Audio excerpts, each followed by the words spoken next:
بسم اللہ الرحمن الرحیم۔ طلسم کدا، مصنف اسلم راہی M.A۔ دوسرا باب، مراکش کا طوفان۔ ڈوبتا سورج شام کے ماتمی سایوں کو اپنی جھلک دکھاتا ہوا غروب ہونے کو تھا۔ جاڑے کی لمبی ٹھٹرتی رات کی ابتدا ہونے والی تھی۔ پیڑوں میں شام کا بسیرا کرنے کے لیے پرندے فضاؤں میں تیرتے چلے جا رہے تھے۔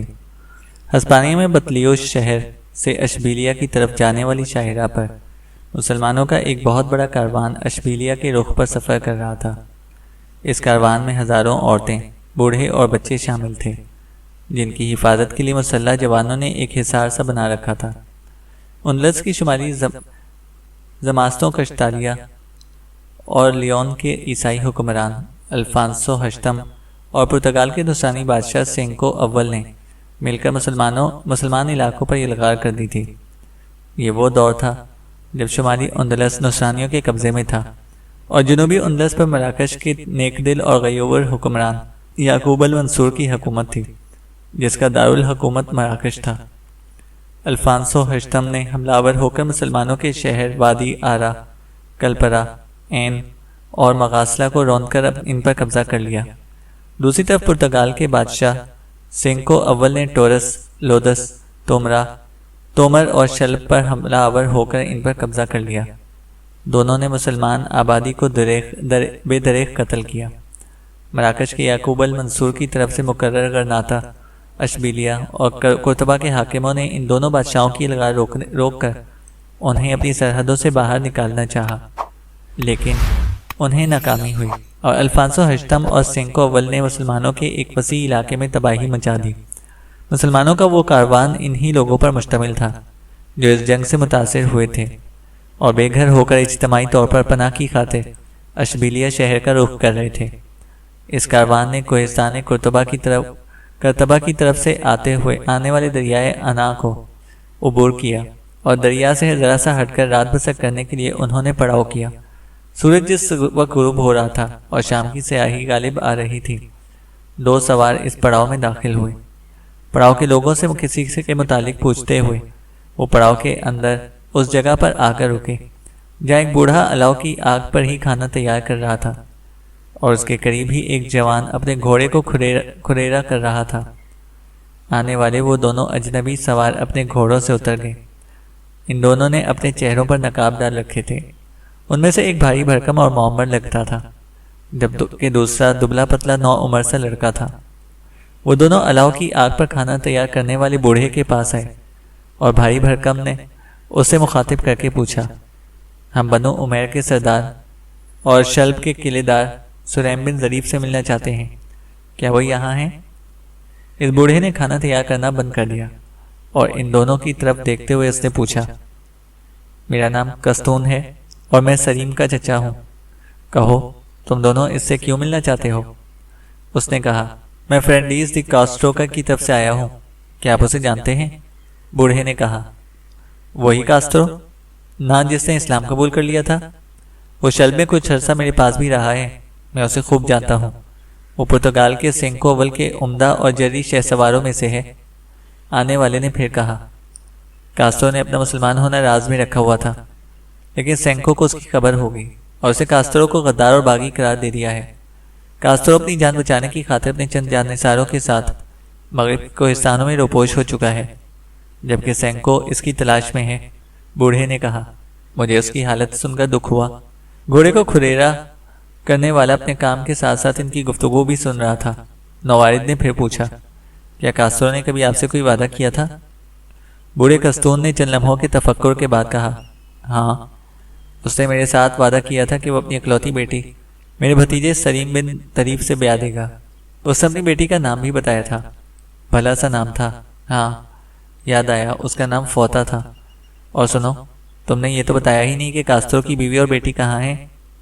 نوارد نے کہا، کاسٹرو اکثر مسلمان تاجروں سے ملتا رہتا ہے، ان کے ساتھ ان کا لین دین تھا، ان کے اخلاق و ادوار سے متاثر ہو کر اس نے اسلام قبول کر لیا۔ اس کی بیوی اور بیٹی نے بھی اس کا ساتھ دیا اور وہ دونوں بھی مسلمان ہو گئی۔ لیکن افسوس، جب کاسٹرو کا مسلمان ہونا ظاہر ہو گیا اور اسے باغی اور غدار قرار دے دیا گیا تو وہ روپوش ہو گیا۔ اس کی بیوی اور بیٹی بھی گمنامی اور روپوشی کی زندگی بسر کرنے لگی۔ اس دوران کاسترو کی بیوی اچانک فوت ہو گئی۔ بوڑھے کستون کی گردن غم اور دکھ سے جھک گئی تھی۔ کھریرا کرنے والے نوجوان کے ہاتھ رک گئے۔ ان دونوں اجنبیوں نے پہلی بار غور سے اس جوان کی طرف غور سے دیکھا۔ وہ کوہستانوں کے پتھروں کی طرح سنگین اور کسی ناقابل تسخیر قلعے کے برجوں کی طرح مضبوط تھا۔ اس کے چہرے پر سادگی، متانت اور ابدیت کی گہرائی تھی۔ اس کی عقاب سی نگاہوں میں گہرا تجسس اور کروٹیں لیتے طوفان تھے۔ اس نے کھردرے کپڑے کی ابا پہن رکھی تھی جو جگہ جگہ سے خون آلود اور پھٹی ہوئی تھی۔ بوڑھے کستون نے اپنی گردن آہستہ آہستہ اوپر اٹھاتے ہوئے پھر پوچھا، اور میری بیٹی نوتا اس وقت کہاں ہے؟ نووارد نے کہا، میرا نام ترمیز ہے، میں کاستروں کے جانثاروں میں سے ایک ہوں۔ اس نے مجھے کہا تھا کہ میں اس کی بیٹی فوتا کو آپ کے پاس حوالے کراؤں کیونکہ وہ آپ کی امانت ہے اور پھر کاسترو روپوشی کی زندگی بسر کرتے ہوئے اپنی بیٹی کی حفاظت بھی نہ کر سکتے تھے۔ میں فوتا کو لے کر پہلے شلب گیا۔ وہاں سے خبر ہوئی کہ سینکو نے مسلمانوں کے اس شہر پر حملہ آور ہو کر اسے فتح کر لیا ہے۔ پھر میں لوگوں سے پوچھتا اور آپ کو تلاش کرتا ہوا ادھر نکل آیا۔ پھر ترمیز نے اپنے دبلے پتلے ساتھی کی طرف اشارہ کرتے ہوئے کہا، میرے ساتھ یہ فوتا ہی ہے۔ ساتھ ہی اس نے فوتا کو مخاطب کر کے کہا، اے بیٹی، اب تو اپنی منزل پر پہنچ چکی ہے، اب اپنے چہرے سے نقاب ہٹا دو۔ ترمیز کے کہنے پر وہ فوراً حرکت میں آئی اور اس نے اپنے چہرے سے نقاب ہٹا دیا۔ کستون اور گھوڑے کو کھریرا کرنے والے جوان نے دیکھا۔ اس کا گلابی جسم لال بدخشاں کی طرح حسین تھا۔ اس کی گہری آنکھوں میں لہروں کی تڑپ اور ایک انگبی سحر موجود تھا۔ فوتا نے ایک بار اپنی چمکیلی آنکھوں سے اس جوان کو دیکھا جس کے ہاتھ کھریرا کرتے ہوئے رک چکے تھے۔ پھر اس نے کستون کی طرف دیکھتے ہوئے سلام کیا۔ کستون نے بڑی شفقت سے اس کے سلام کا جواب دیا۔ پھر وہ کھڑا ہوا اور پیار سے فوتا کے سر پر ہاتھ رکھتے ہوئے اس نے کہا، آؤ بیٹی، آگ کے پاس بیٹھ جاؤ، سردی ہو گئی ہے۔ فوتا کے تھکے تھکے چہرے پر مسکراہٹ نمودار ہوئی اور وہ آگ کے الاؤ کے پاس بیٹھ گئی۔ ترمیز بھی آگے بڑھا اور آگ کے پاس بیٹھتے ہوئے اس نے تھوڑی دیر قبل گھوڑے کو کھریرا کرنے والے جوان کی طرف اشارہ کرتے ہوئے کہا، اگر میں غلطی پر نہیں تو یہی سلیم بن طریف ہے۔ بوڑھے کستون نے دبی دبی مسکراہٹ میں کہا، تمہارا اندازہ درست ہے، یہی سلیم بن طریف ہے۔ فوتا تڑپ کر سلیم بن طریف کی طرف دیکھنے لگی۔ اتنی دیر میں سلیم خود آگ کے الاؤ کی طرف بڑھا اور مسافر کے لیے اپنا ہاتھ آگے بڑھاتے ہوئے اس نے کہا، میں ہی سلیم بن طریف ہوں اور اس لٹے پٹے اور اجڑے ہوئے کاروان میں تم دونوں کو خوش آمدید کہتا ہوں۔ ترامیس نے گرم جوشی سے مسافہ کرتے ہوئے کہا، میں ابھی یہاں سے کوچ کر جاؤں گا تاکہ واپس جا کر کاستروں کو یہ بتا سکوں کہ فوتا اپنی منزل پر بحفاظت پہنچ گئی ہے۔ آپ کے اس کاروان کی منزل کیا ہے؟ تاکہ روپوشی کی زندگی سے چھٹکارا حاصل کر کے کاسترو اگر اپنی بیٹی سے ملنا چاہیں تو میں انہیں بتا سکوں کہ فوتا کہاں ہے۔ سلیم نے ترمیز کے قریب ہی بیٹھتے ہوئے کہا، فی الحال ہمارا رخ اشبیلیہ کی طرف ہے۔ اس کاروان کو بحفاظت وہاں پہنچا کر میں پھر ان علاقوں کی طرف پلٹوں گا۔ میرے ساتھ 5000 مسلح جوان ہیں جن کے ساتھ میں اس کاروان کی حفاظت کر رہا ہوں۔ میں ان کے ساتھ پلٹوں گا اور دشمن کے علاقے میں دور دور تک اندر گھس کر میں ان کے لیے خوراک فراہم کروں گا۔ میں انہیں قسم پرسی میں نہ چھوڑوں گا، انہیں ضرورت کی ہر شے مہیا کروں گا۔ یہاں تک پہنچتے پہنچتے سینکو کے لشکر کا ایک حصہ 3 بار ہم پر حملہ آور ہو چکا ہے۔ وہ چاہتے کہ ہمارا مال اور ہماری عورتیں ہم سے چھین کر لے جائیں، لیکن میں نے ہر بار انہیں مار بھگایا ہے۔ یہ کاروان اب محفوظ ہے کیونکہ میں نے ارد گرد چاروں طرف آدمی پھیلا رکھے ہیں جو دشمن کے حملہ آور ہونے سے قبل ہی مجھے ان کی آنے کی اطلاع کر دیتے ہیں۔ ترمیز نے دکھ سے پوچھا، سینکو کی اس تباہی اور بربادی کا مسلمانوں کی طرف سے اب کیا رد عمل ہوگا؟ سلیم نے کہا، شلب کے قاضی عدیدین عروان پہلی مراکش روانہ ہو چکے ہیں۔ وہ امیر یعقوب المنصور سے سارے حالات کہیں گے، دیکھیں پھر وہ کیا رد عمل ظاہر کرتے ہیں، کیونکہ قرطبہ، اشبیلیہ اور غرناطہ کے حاکم تو الفانسو اور سینکو کے سامنے مجبور ہو چکے ہیں۔ انہوں نے اپنی پوری قوت سے دفاع کیا، اس کے باوجود دونوں نصرانی حکمران مسلمانوں کے ایک وسیع علاقے پر قابض ہو چکے ہیں۔ انہوں نے مسلمانوں کا خون بیکار پانی کی طرح بہایا اور اس کا حساب بہرحال انہیں دینا ہوگا۔ چند ثانیوں تک خاموشی طاری رہی۔ پھر ترمیز نے سکوت کو توڑتے ہوئے پوچھا، آپ لوگ گھر کے کتنے افراد ہیں؟ اس بار کستون نے غمزدہ سی آواز میں کہا، بس میں اور سلیم۔ میری اپنی کوئی اولاد نہیں، بیوی چند برس قبل فوت ہو گئی۔ سلیم کے ماں باپ آج سے 10-15 برس پہلے ہی اس دنیا سے کوچ کر گئے تھے۔ یہ اس وقت چھوٹا ہی تھا، میں نے اسے پالا ہے، اب یہی میری پونجی اور میری ساری کائنات ہے۔ ترمیز اٹھ کر کھڑا ہوا اور سلیم کی طرف دیکھتے ہوئے اس نے کہا، مجھے اب اجازت دیں، میں جاتا ہوں۔ فوطا بیٹی، آپ کو آپ کے پاس پہنچا کر میں اپنا فرض ادا کر چکا ہوں۔ سلیم نے بھی کھڑے ہوتے ہوئے کہا، اتنی جلدی کیوں؟ رات یہاں گزار کر صبح یہاں سے کوچ کر جانا۔ ترمیز نے کہا، دن کے وقت میرا سفر کرنا خطرناک اور مشکوک ہوگا، کوئی بھی مجھ سے پوچھ سکتا ہے کہ کون ہو اور کہاں سے آئے ہو۔ میں رات ہی رات اپنے سفر کا بیشتر حصہ طے کر کے کسی محفوظ مقام پر پہنچ جاؤں گا۔ کاستروں میرے انتظار میں سخت پریشان ہوں گے۔ میں نے بہت جلدی یہ اطلاع پہنچانا چاہتا ہوں کہ فوطا بیٹی جن کی امانت تھی ان کے پاس پہنچ چکی ہے اور اب وہ محفوظ ہے۔ سلیم نے کہا، اچھا بیٹھو، پھر کھانا تو کھا کر جاؤ۔ ترمیز نے شکر گزار انداز میں سلیم سے کہا، آپ یقین کیجئے میں اور فوطا دونوں کھانا کھا چکے ہیں، بلکہ میرے گھوڑے کی خرجینیں بھی اب بھی اشیاء خورد و نوش سے بھری ہوئی ہیں۔ سلیم نے مسافر کے لیے اپنا ہاتھ ترمیز کے ہاتھ میں دے دیا اور خوشگند انداز میں اس نے کہا، میں شب کے اس پھیلتے اندھیرے میں آپ کو خدا حافظ کہتا ہوں۔ بوڑھا کستون بھی اٹھ کھڑا ہوا اور ترمیز سے مسافہ کرتے ہوئے کہا، اپنے سردار کاستروں سے میرا سلام کہنا، اسے کہنا کہ فوطا اب محفوظ ہے اور تمہارا انتظار کر رہی ہے۔ میری طرف سے اسے یہ بھی کہنا کہ جب بھی موقع ملے فوراً ہماری طرف بھاگ گئے۔ فوطا بھی کھڑی ہوئی۔ ترمیز نے پیار و شفقت سے اس کے سر پر ہاتھ پھیرا، اپنے گھوڑے پر سوار ہوا اور وہاں سے کوچ کر گیا۔ کستون، سلیم اور فوطا پھر آگ کے الاؤ کے پاس بیٹھ گئے۔ کستون جب چپاتیاں پکانے لگا تو حسین فوطا نے اسے مخاطب کرتے ہوئے اپنی بھول پر ساتھی آواز میں کہا، اے آپ چھوڑ دیں، میں خود ہی کھانا آپ کو پکا کر تیار کر دیتی ہوں۔ کستون نے بڑے پیار سے کہا، تم سفر سے تھکی ہوئی ہو بیٹی، آرام کرو، یہ میرا روز کا کام ہے۔ پری رخ اور گل اندام فوطا نے خستگی اور بیچارگی کے عالم میں پوچھا، آرام کرنے کے لیے تو مہمان کو کہا جاتا ہے، کیا میں آپ دونوں کے پاس مہمان ہوں؟ کستون نے تڑپ کر کہا، نہیں میری بچی، تم مہمان نہیں ہو، پہلے ہم گھر کے 2 افراد تھے، اب 3 ہیں۔ بیٹی تم عارضی نہیں، ہمیشہ کے لیے ہمارے ساتھ رہنے کو آئی ہو، میں تم دونوں کی شادی کرا دوں گا۔ سلیم بہت اچھا اور نیک ہے، یہ تمہیں خوش رکھے گا۔ تمہارے باپ کو سلیم کی عادات اور اس کی شجاعت و جرات مندی جنون کی حد تک پسند تھی۔ فوطا کے تھکے مرجھائے چہرے پر امید کی نئی روشنی اور لال سرخ ہونٹوں پر گہری مسکراہٹ اود کر رہی۔ اپنی شادی کا سن کر اس کی گردن جھک گئی تھی، اس کا بھرا بھرا جسم مہک رہا تھا اور چہرے پر کنوار پنے کی ساری تازگی جمع ہو گئی تھی۔ لیکن جلدی فوطا نے اپنے آپ کو سنبھال لیا اور کہا، اگر میں اس گھر کی فرد ہوں تو پھر اٹھیے، میں خود آپ دونوں کے لیے کھانا تیار کروں گی۔ کستون ایک طرف کو ہٹ گیا۔ فوطا وہاں بیٹھ کر چپاتیاں پکانے لگی۔ سلیم بھی اٹھا۔ فوطا کا گھوڑا اسے اپنے گھوڑے کے ساتھ باندھا۔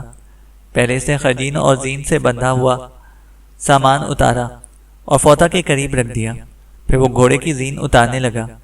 کھانا تیار کرنے کے بعد فوطا نے اپنے گھوڑے کی خرجین کھول کر اس میں سے پنیر، مشک اور تازہ پھل، روغنی روٹیاں اور خشک گوشت نکال کر آگ کے قریب رکھا اور سلیم کی طرف دیکھتے ہوئے اس نے طائرہ سے فردوس کی سی چہکتی آواز میں کہا، کھانا کھائیں۔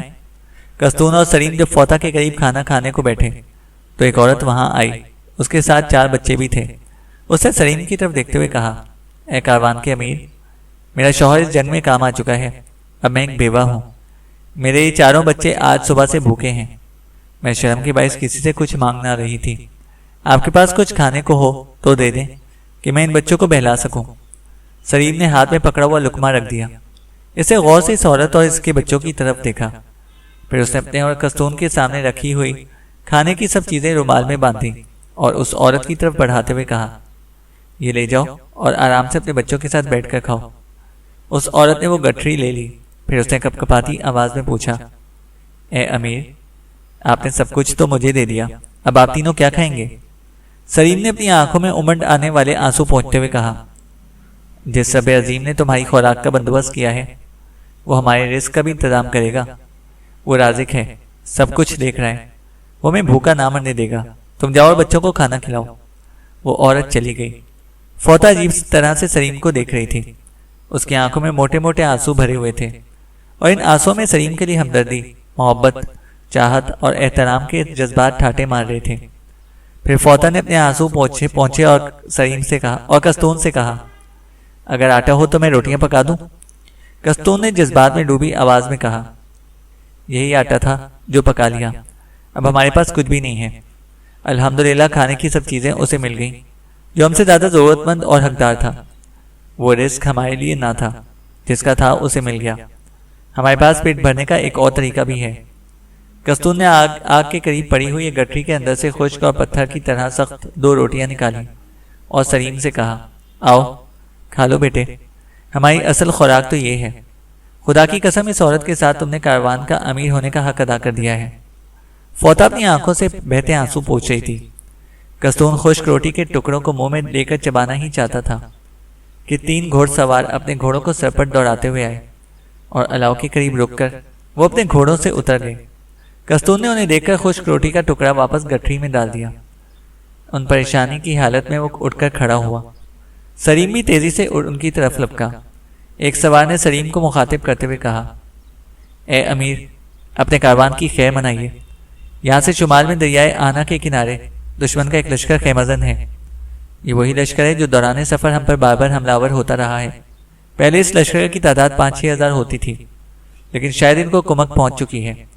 ان کی تعداد اب 10,000 سے کسی صورت بھی کم نہ ہوگی۔ سلیم نے بےتاب ہو کر پوچھا، وہ لشکر یہاں سے کتنی دور ہوگا؟ آنے والے نے کہا، وہ یہاں سے 10 میل کے فاصلے پر ہوگا۔ اس لشکر کے پاس اس قدر معلوم متاع، نقدی، خوراک اور خیمے ہیں جن کا کوئی شمار تک نہیں۔ وہ اپنے ساتھ ہزاروں ساتھیوں کو اپنے اس سامان کی حفاظت کے لیے چھوڑیں گے اور 8,000 کے ساتھ آدھی رات کے قریب ہم پر شبخون ماریں گے۔ سلیم نے ایک جوش اور جذبے میں کہا، جب تک آدھی رات ہوگی تب تک کون زندہ رہے گا اس کا فیصلہ میرا رب ہی کرے گا۔ میں ابھی اور اسی وقت یہاں سے کوچ کروں گا اور ان پر پہلے ہی حملہ کر دوں گا۔ پھر سلیم نے کستون کی طرف دیکھتے ہوئے کہا، اے آپ نے دیکھا، خداوند رحیم و مہربان ہماری ہی نہیں پورے کاروان کی خوراک اور ان کے لیے خیموں کا بندوبست کر رہا ہے۔ کاروان کی عورتیں کھلی فضا میں اور ننگے آسمان تلے تاریک سر ٹھٹرتی راتوں میں اپنے بچوں کو آگ کے الاؤ کے پاس سلا کر سائی سائی رات جاگتی ہیں۔ ایسے میں اگر بارش ہو جائے تو ہم میں سے ہر کوئی سردی اور ٹھنڈ کا شکار ہو کر رہ جائے گا۔ پھر جنوب کی طرف منہ کر کے اور اپنے منہ پر دونوں ہاتھ جما کر سلیم زور زور سے پکارنے لگا، سنار سنار، میرے پاس آؤ، جلدی کرو۔ تھوڑی دیر بعد ایک مسلح جوان بھاگتا ہوا آیا اور سلیم کے سامنے کھڑے ہوتے ہوئے اس نے پوچھا، اے امیر، خیریت ہے؟ آپ نے مجھے آواز دی؟ سلیم نے ان تینوں سواروں کی طرف اشارہ کرتے ہوئے کہا، یہ ابھی خبر لے کر آئے ہیں کہ دشمن کا ایک 10,000 کا لشکر یہاں سے 10 میل شمال میں دریائے آنا کے کنارے خیمہ زن ہے اور وہ آدھی رات کے وقت ہم پر شبخون مارے گا۔ میں انہیں ان کا موقع دیے بغیر پہلے ہی ان پر حملہ آور ہو جاؤں گا۔ تم 3,000 ساتھیوں کو میرے لیے علیحدہ کر دو، میں ان کے ساتھ دشمن پر شبخون ماروں گا، تم کاروان میں ہی رہو۔ تمہارے پاس 2,000 مسلح جوان رہ جائیں گے، ان کے ساتھ تم اپنے کاروان کی حفاظت کرو۔ سنار نے کہا، اول تو میں بھی آپ کے ساتھ ہی چلتا ہوں۔ اگر آپ مجھے کاروان میں چھوڑنا چاہتے ہیں تو 4,000 ساتھی آپ لے جائیں، میرے پاس 1,000 ہی کافی ہیں، اس لیے کہ اس لشکر کے سوا ہمیں کسی سے کوئی خطرہ نہیں۔ اگر ہوا بھی تو لشکر میں انگنت عورتیں ایسی ہیں جو تلوار کا فن خوب جانتی ہیں اور ضرورت کے وقت دفاعی خدمات بھی انجام دے سکتی ہیں۔ سلیم نے فیصلہ کن انداز میں کہا، نہیں، تم 3 اور 2 کی نسبت ہی رکھوالی کرو گے، جلدی کرو، میں انہیں نیند کی حالت میں ہی جا لینا چاہتا ہوں۔ سلیم ذرا رکا، پھر اسے فوتا کی طرف اشارہ کرتے ہوئے سنار سے کہا، اس لڑکی کا نام فوتا ہے، یہ فرانسیسی ہے اور سینکو کے سردار کاسترو کی بیٹی ہے جو اسلام قبول کر چکا ہے۔ یہ مسلمان ہے اور میری منصوبہ بھی۔ بابا تمہیں تفصیل سے اس کے متعلق بتا دیں گے، میرے بعد اس کا خیال رکھنا کہ یہ نووارد ہے۔ سنار نے خوشی کا اظہار کرتے ہوئے کہا، میں اپنی بہن کی خوب دیکھ بھال کروں گا۔ پھر سنار وہاں سے چلا گیا۔ دشمن کی اطلاع لانے والے تینوں سوار بھی اس کے ساتھ گئے تھے۔ سلیم اپنا جنگی لباس پہن کر اپنے آپ کو مسلح کرنے لگا۔ کستون کے ساتھ آگ کے پاس بیٹھی فوتا اسے ہمدردی اور تجسس سے دیکھ رہی تھی۔ وہ سلیم سے بہت کچھ کہنا چاہتی تھی پر اجنبیت کی دیواروں کے باعث خاموش اور چپ تھی۔ تھوڑی دیر بعد سلیم اپنے 3,000 سواروں کے ساتھ شمال کی طرف کوچ کر گیا تھا۔ جوان رات کے سینے پر چاندنی کا آنچل دور دور تک پھیل گیا تھا۔ تاروں بھری رات شبنم کے آنسو بہاتی بھاگ رہی تھی۔ پرتگال کے بادشاہ سینکو اول کا 10,000 کا لشکر، جس نے آدھی رات کے بعد مسلمانوں کے کاروان پر شب خون مارنا تھا، دریائے آنا کے کنارے خیمہ زن تھا۔ لشکریوں نے اپنے ہتھیار کھول رکھے تھے اور وہ آرام کر رہے تھے۔ اچانک رات کے سینے کے ویران گوشوں میں ایک طوفان سا اٹھ کھڑا ہوا۔ پرتگالی سپاہی جو ہتھیار کھول کر آرام کر رہے تھے ایک دم اٹھ کر ادھر ادھر دیکھنے لگے۔ وہ بری طرح شور اور واویلا کرنے لگے تھے، اس لیے کہ مغرب کی طرف سے سلیم نے اپنے 3,000 سواروں کے ساتھ ان پر شب خون مار دیا تھا۔ مسلمان بے دریغ آندھی، بے تحاشا طوفان اور تباہ کن عذاب کی طرح دشمن کے اندر تک گھسے چلے آ رہے تھے۔ ہر طرف انہوں نے شکست و ریخت اور فنا کی تحریریں ثبت کرنا شروع کر دی تھیں۔ سلیم اپنے لشکر کے آگے آگے تھا اور کسی سائیکہ آسمانی اور محب وحشی کی طرح وہ اپنے سامنے آنے والے ہر دشمن پر موت بن کر کھیل رہا تھا۔ سلیم کے ساتھی سوار بھی شرار برق اور شہاب ثاقب کی سی تیزی سے پرتگالیوں کو کمزور گھاس کے تنکوں کی طرح رونتے چلے جا رہے تھے۔ گھبراہٹ و پریشانی میں پرتگالیوں کی سمجھ میں کچھ نہ آ رہا تھا کہ ان پر کیا بیت رہی ہے۔ ہر کوئی اپنے آپ کو مسلح کر کے مغربی حصے کا رخ کر رہا تھا، کیونکہ اب ہر طرف شور مچ گیا تھا کہ مسلمانوں نے شب خون مار دیا ہے۔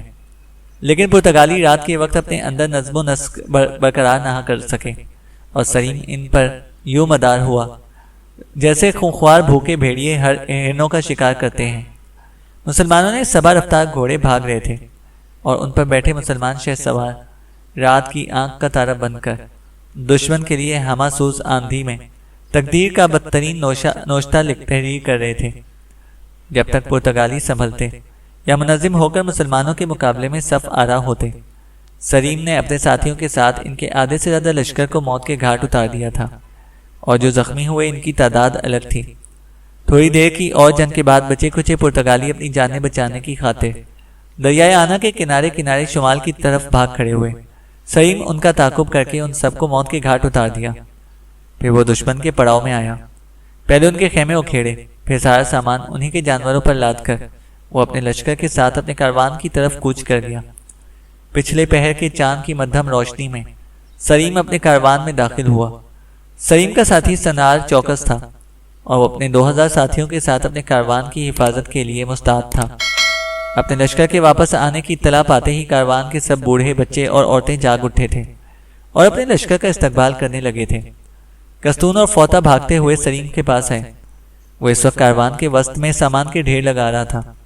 کستون نے سلیم کو گلے لگاتے ہوئے کہا، اے فرزند مہربان، تم نے دشمن سے ایسا ہی سلوک کیا جس طرح میں تم سے امید رکھتا تھا۔ تو اپنے ساتھ اس قدر سامان لے کر آیا ہے کہ اب یہ کاروان بھوک اور بارش اور سردی سے محفوظ رہ سکے گا۔ کستون جب خاموش ہوا تو فوطا شرماتے شرماتے سلیم کے سامنے آئی۔ اس کی گردن جھکی ہوئی تھی۔ پھر اسے حیات بخش رنگ برساتی اپنی آواز میں کہا، خدا آپ کو اور توفیق دے کہ آپ ایسے بھٹکے ہوئے قافلوں کے ناخدا بن کر ان کی حفاظت و کفالت کرتے رہیں۔ آپ کی فتح پر میں آپ کو مبارکباد دیتی ہوں۔ سلیم نے غور سے فوطا کی طرف دیکھتے ہوئے کہا، تم مجھے مبارکباد کیوں دیتی ہو؟ کیا میری فتح تمہاری فتح نہیں ہے؟ حسین فوطا کا چہرہ تمتما اٹھا۔ اس کے لال سرخ ہونٹ پر گہری پرسکون مسکراہٹ بکھر گئی اور منہ سے کچھ کہنے کی بجائے اس نے اس بات میں گردن ہلا دی۔ کاروان کے وسط میں خیموں اور خوراک کی بوریوں، سامان حرب و ضرب اور دوسرے سامان کے ڈھیر لگا دیے گئے تھے۔ پھر لوگوں میں خیمے اور ایک ہفتہ کی خوراک بانٹ دی گئی۔ کھانے کی دوسری اشیاء محفوظ کر لی گئی تھیں۔ صبح تک لوگوں میں خیمے اور خوراک تقسیم ہوتی رہی۔ پھر فجر کی نماز کے بعد سلیم اپنے کاروان کو لے کر اشبیلیہ کی طرف کوچ کر گیا۔ کاروان کا سارا سامان ان گھوڑوں اور خچروں پر لاد دیا گیا تھا جو دشمنوں سے حاصل ہوئے تھے۔ مراکش کے قصر المجاز میں افریقہ و اندلس کا حکمران اپنے اراکین سلطنت کے ساتھ بیٹھا ہوا تھا۔ اس کے سامنے ایک ایسے شخص کو لایا گیا جس کی داڑھی خوب گھنی اور سفید تھی، عمر بڑھ چکی تھی، قد خوب نکلتا اور رنگ تانبے کی طرح دہک رہا تھا۔ آنے والے نے ایک لفظ یعقوب المنصور کی طرف دیکھا۔ یعقوب المنصور کا رنگ کھلتا گندمی، چہرہ قدرے لمبوترا لیکن خوشنما تھا، آنکھیں روشن و سرمگی، منہ کا دہانہ فراخ، داڑھی گول اور جسمانی اعضاء خوب قوی و مضبوط تھے۔ قصر المجاز میں داخل ہونے والے وہ بزرگ یعقوب المنصور سے کچھ کہنا چاہتے تھے کہ یعقوب المنصور نے خود ہی انہیں مخاطب کر کے کہا، میرے حاجب عبداللہ بن یعقوب نے بتایا کہ آپ اندلس میں شلب شہر کے قاضی ہیں، کیا آپ کو مجھ سے کوئی کام ہے؟ اس آنے والے نے اپنی سلگتی آنکھیں المنصور کے چہرے پر گاڑ دی، پھر اس نے ایک کرب اور دکھ میں کہا، ہاں میں ہی شلب کا قاضی ہوں۔ اے المنصور، میں تمہیں اس گڈری کی داستان سنانے آیا ہوں جو درختوں کی ٹھنڈی چھاؤں تلے محو استراحت رہا اور بھیڑیے اس کے ریوڑ کو بھمبوڑتے رہے۔ میں تمہیں اس باغبان کا قصہ کہنے آیا ہوں جس کے رقیب اس کے باغ میں صرف خاردار درختوں کی آبیاری کرتے رہے اور ثمردار درخت خشک ہوتے اور کٹتے رہے۔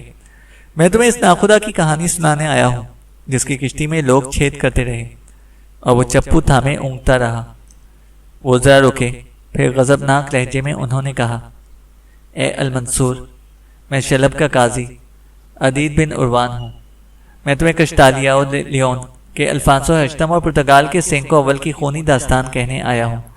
انہوں نے مسلمان علاقوں پر حملہ آور ہو کر تیری قوم کا دامن تار تار کیا، انسانیت کا منہ نوچا، اپنی بدباطنی، خود سری اور منقسم مزاجی میں باولے کتے کی طرح ہزاروں مسلمانوں کو کاٹا۔ وہ دونوں تباہی کی آگ اور فنا کی تحریریں بن کر ٹوٹے۔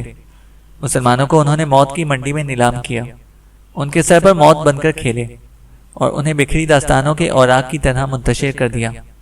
ان دونوں نے مل کر ہمارے شہر وادی آرا، کلپرا، رین، ماسلا، نودس، تومر، شلب اور ایسے کئی دیگر شہروں پر قبضہ کر لیا ہے۔ انہوں نے ہر ذی عزت کو بے عزت کیا، ہر اس لڑکی کو انہوں نے بے آبرو کیا جو ان کے ہاتھ لگی۔ اے غافل انسان، تو یہاں بے خبر بیٹھا ہے، تجھے کچھ ہوش نہیں؟ کیا تو اپنی اس غفلت، اس کوتاہی کا جواب یہاں اپنے عوام کو دے گا یا قیامت کے روز اپنے رب کو؟ اے گناہگار انسان، تو کیا منہ لے کر اپنے رب کا سامنا کرے گا؟ ناگاہ المنصور کا ایک فوجی افسر اٹھا اور اپنی تلوار کے دستے پر ہاتھ لے جاتے ہوئے اس نے انتہائی غصے اور غضب میں شلب کے قاضی عدید بن عروان کو مخاطب کر کے کہا، تو گستاخ اور تیری زبان دراز ہے، کیا تو نہیں جانتا تو کس سے کن الفاظ میں مخاطب ہے؟ یاد رکھ تو۔ اس فوجی افسر کو رک جانا پڑا کیونکہ اس دوران المنصور کے قاضی القضا ابو جعفر احمد بن مزا اٹھ کر کھڑے ہوئے اور اس فوجی افسر کی طرف دیکھتے ہوئے انتہائی غصے اور قہر کی حالت میں کہا، تو احمق اور جاہل ہے، تجھے خبر نہیں شلب کا یہ قاضی ایک فریادی کی حیثیت سے آیا ہے اور ایک فریادی کو ہر بات کہنے کی اجازت ہے۔ اب تک جو کچھ اس نے کہا ہے حق اور سچ ہے۔ قاضی القضا ابو جعفر جب خاموش ہوئے تو المنصور نے اس فوجی افسر کی طرف دیکھتے ہوئے اپنی پوری قہرمانیت میں کہا، اپنی جگہ پر بیٹھ جاؤ ورنہ تمہاری تلوار سے تمہاری گردن کاٹ دی جائے گی۔ شلب کا قاضی ہر بات کہنے کا حق رکھتا ہے۔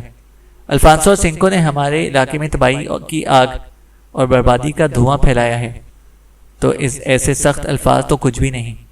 خدا کی قسم یہ قاضی اس امر کا حق بھی رکھتا ہے کہ ہمارے منہ پر تمانچہ مار کر ہمیں غفلت کی نیند سے بیدار کرے۔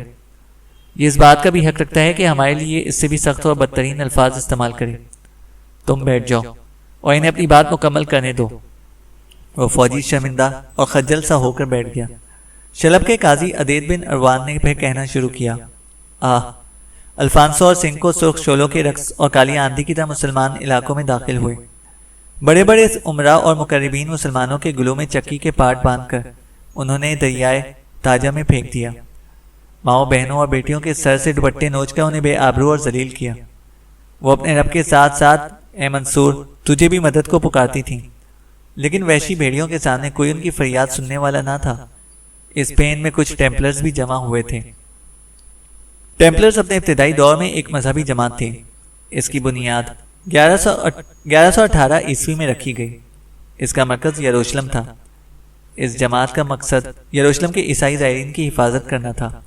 بعد میں یہ فوجی تنظیم کی شکل اختیار کر گئی۔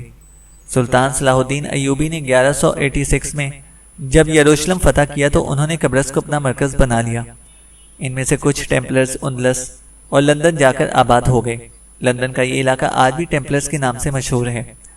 13ویں صدی کے آخر میں اس دہشت اور انتہا پسند تنظیم کا خاتمہ ہو گیا۔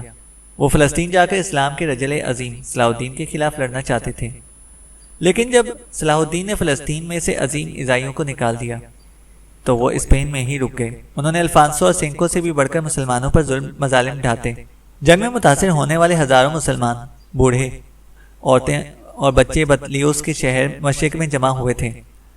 ٹیمپلر اور سینکو کے کچھ لشکری جاتے تھے کہ ان لٹے پٹے مسلمانوں پر حملہ ور ہو کر انہیں لوٹیں اور ان کی لڑکیوں کو اٹھا کر لے جائیں، لیکن بھلا ہو بنو عمر کے سردار اور شلب کے قلعے دار سلیم بن طریف کا۔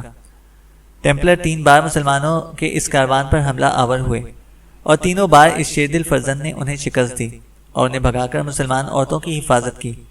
اس کے پاس صرف 5000 سپاہی ہیں۔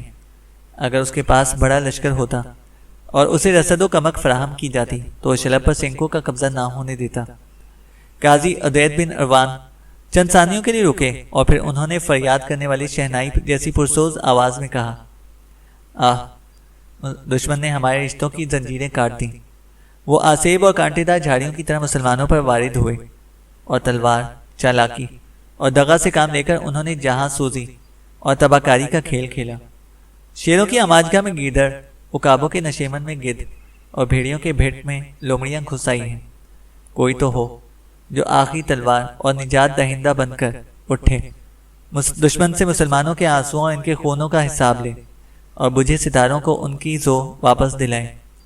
قاضی عدید کی گردن اور جھک گئی اور روتی آواز میں انہوں نے کہا، کاش کوئی تقدیر کے ترکش کا تیر بن کر اٹھتا، مسلمانوں کے اونگتے ضمیر کو جھنجھوڑتا، ان کی کوتاہیوں کا کفارہ ادا کرتا، ان کی خستگی و بیچارگی دور کرتا اور دفاع کا آخری بند باندھ کر ان کی حفاظت کرتا، اپنی عظیم قوم کے سطوت و عظمت بحال کرتا۔ قاضی عدید رک گئے، پھر انہوں نے اپنا جھکا ہوا چہرہ آہستہ آہستہ اوپر کو اٹھایا اور یعقوب المنصور کی طرف دیکھتے ہوئے انہوں نے سراپا التجا بن کر کہا، میں نے جو کہنا تھا کہہ چکا، اب میرے لیے جو بھی سزا تجویز کی جائے گی میں اس کے لیے حاضر ہوں۔ قاضی عدید بن عروان جب خاموش ہوئے تو کسر المجاز گہری خاموشی میں ڈوب گیا۔ قاضی القضاء ابو جعفر احمد بن مزاح کاتب الفضل وزیر اور سپہ سالار ابو یحییٰ یعقوب المنصور کا بیٹا اور حاجب عبداللہ بن یعقوب اور کاتب لشکر ابو الحسن بن مغن سب بڑی جستجو اور فکر مندی سے یعقوب المنصور کی طرف دیکھ رہے تھے۔ یعقوب المنصور کے چہرے پر کبھی غصے، کبھی تفکرات کے آثار نمودار ہوتے رہے۔ پھر انہوں نے قاضی عدید بن عروان کی طرف دیکھتے ہوئے بے چین شراروں کی خروش جیسی آواز میں کہا، اے میری قوم کے محسن، میرے بزرگ، ہم الفانسو اور سنکو کی آتش زنی اور خوریزی کو روکیں گے۔ جو تباہی کی آگ، خاموشی کا اندھیرا اور وحشت و بربریت کی ستم آرائیاں اندلس کے مسلمانوں کے لیے اکٹھی کی ہیں، ان کا رخ ہم انہی کے علاقوں کی طرف موڑ دیں گے۔ انہوں نے صرف ہمارا رحم اور محبت دیکھی ہے، ان پاگل کتوں نے ہمارا غصہ اور انتقام نہیں دیکھا۔ واللہ ہم ان پر اپنے رب کا قہر اور وقت کی قضا بن کر نازل ہوں گے۔ یعقوب المنصور ذرا رکے، پھر انہوں نے اپنی پوری شد و مت سے کہا، ہم اپنے لشکر کے ساتھ اندلس کے مسلمانوں کے لیے تاریک افق پر امید کی کرن بن کر نمودار ہوں گے۔ دشمن کی ساری کجی ہم درست کریں گے، ہم اپنی ستوت کی بکھری داستانوں کے اوراق جمع کریں گے اور الفانسو اور سنکو پر ان کا یوم حساب بن کر نازل ہوں گے۔ میرے بزرگ، آپ بے فکر رہیے، ہم اندلس کے مسلمانوں کو بے رحم حالات کے حوالے نہ کریں گے۔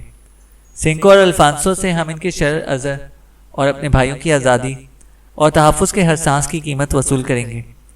ہم اس گمنام مجاہد کو بھی فراموش نہ کریں گے جس کا نام آپ نے سلیم بن طریف بتایا ہے۔ اس نے اگر ہماری ماں اور بیٹیوں کی حفاظت کی ہے تو بخدا ہم اسے اس کا خوب صلہ بھی دیں گے۔ 6 برس قبل یروشلم سے ہمارے برادر عزیز صلاح الدین ایوبی کا بھی پیغام آیا تھا۔ اس نے ہم سے عیسائی دنیا کے خلاف فلسطین کی حفاظت کرنے کے لیے مدد طلب کی تھی۔ افسوس اس وقت بھی اندلس کے حالات پر آشوب تھے اور ہم اپنے اس بھائی کی کوئی خدمت نہ کر سکے۔ ہم کل ہی یہاں سے اندلس کی طرف روانہ ہوں گے۔ صلاح الدین ایوب کی طرف ابو الحرث بن عبد الرحمن مدد کا پیغام لے کر یعقوب المنصور کے پاس آیا تھا۔ وہ ایک اعلیٰ درجے کا شاعر اور نہایت ذہین اور قابل انسان تھا۔ اس نے بڑی عمدگی سے یعقوب المنصور جیسے فاضل اور باجبروت کے سامنے کامیابی سے صلاح الدین ایوبی کا پیغام پیش کیا تھا۔